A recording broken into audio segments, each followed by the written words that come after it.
In this video, we'll show you how to update the WhatsApp app on Android step by step. Let's get started. First, unlock your Android phone and open the Google Play Store app. Tap on the search bar at the top right and type WhatsApp.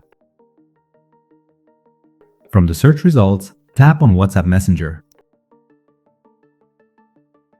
If an update is available, you'll see an update button. Tap Update and wait for the download and installation to finish.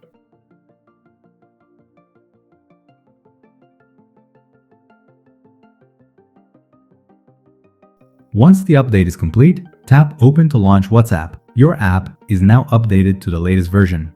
If you don't see the update button, it means your WhatsApp is already up to date. And that's it. That's how you update WhatsApp on Android. If this video helped you, please like, share, and subscribe for more easy tech tutorials and smartphone tips. Thanks for watching.